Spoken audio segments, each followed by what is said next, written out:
Hello mga kababayan. So guys, within 10 minutes, no, inaprubahan na ng mga senador na Maka-Duterte, no, etong budget ng OBP na 733 million.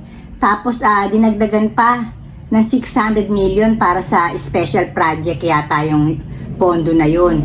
So sa makatuwid, nakakuha siya ng 1.3, no.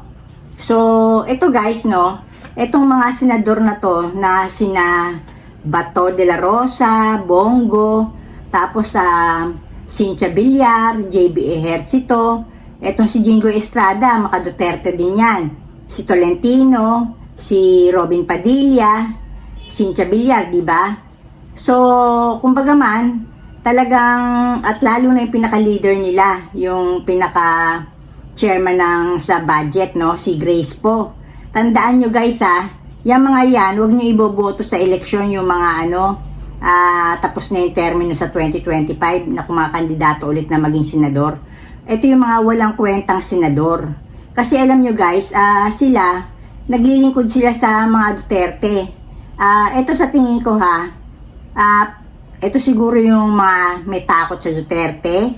Dahil alam nila na pagka nabuisit sa kanila, anytime pwede silang ipatigok ng mga to. Tapos ito yung mga, siguro magkakakulay sila, no, na ayaw nila ng accountability. Kasi guys, sa House of Representatives, no, hinahanapan ng mga congressmen na report, no. Etong si Vice President Sara Duterte, kung saan niya dinala yung 612.5 million, no, na hindi niya maipaliwanag. Maski nga yung budget niya sa isang taon hindi niya rin madepensahan di ba? At hihayaan na lang daw niya ang Kongreso kung ano yung ibibigay sa kanya, di ba? Hindi kahit ano itanong sa kanya. Kasi guys, kaya hindi niya madepensahan yun.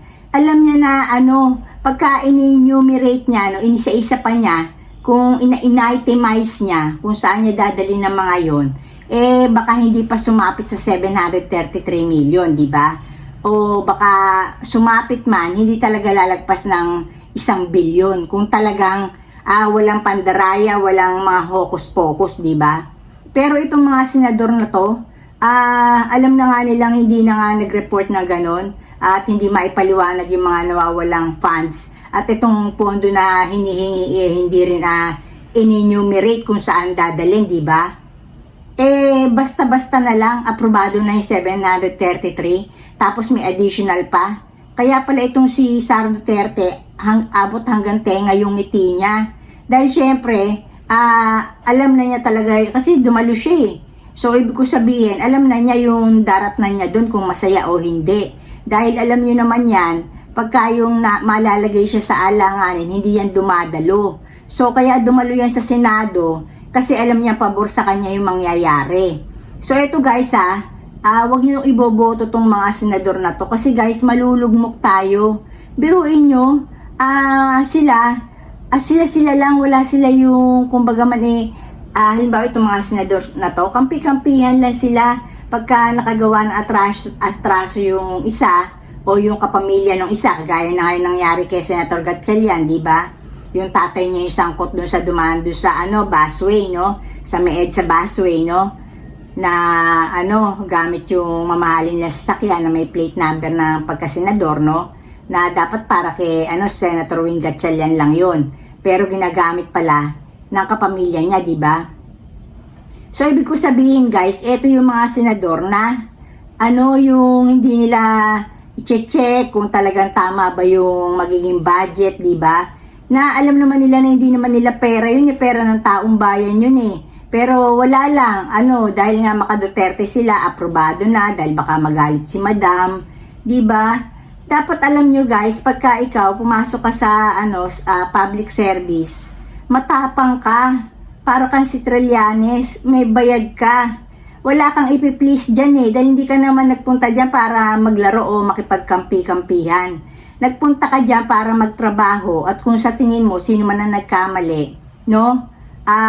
Dapat na maparusahan regardless kung sino pa siya, mo pa siya, colleague mo pa siya na halimbawa kapwa mo pa siya senador, di ba?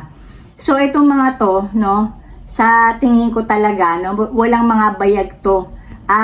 Maraming mga congressmen din, sabihin na natin, totoo lang, mambabatas ang lahat ng mga to eh.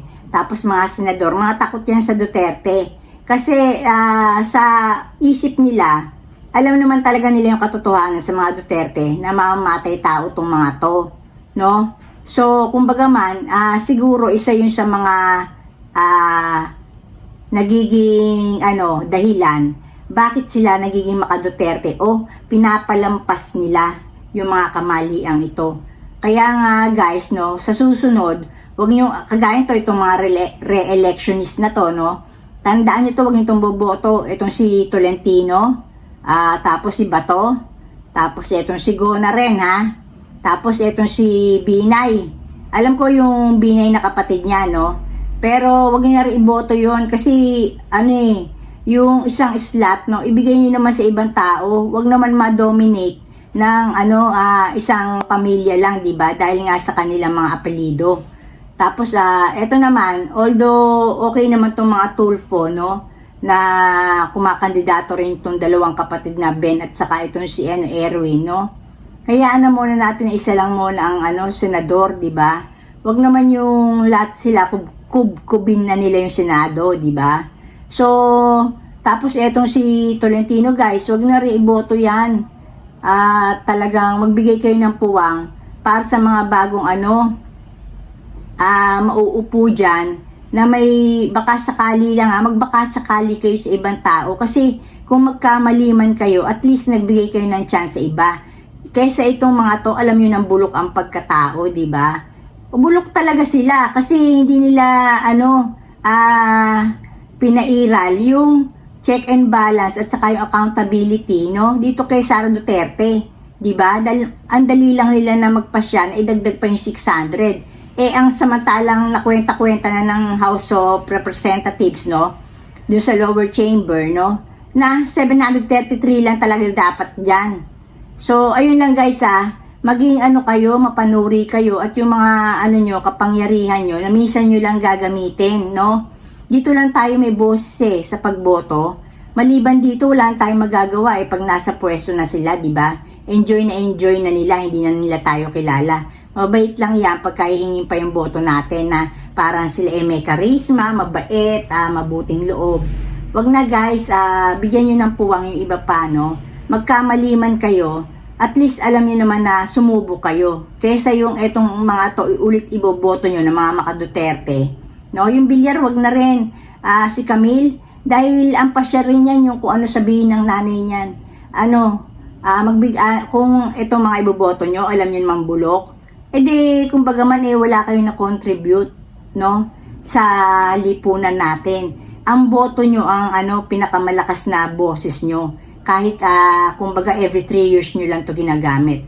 So ayun lang guys, sinasabi ko, ni-report ko na bulok ang mga maka-Duterteng senador dito sa Senado na hindi man lang chinek, no, ng maigi yung dapat na ibigay na pondo dito kay Sara Duterte. Kumbaga hindi pwedeng frustrate o kumbaga man ma-depress o ma-disappoint itong si Madam. Kaya eto na agad plus 600 million.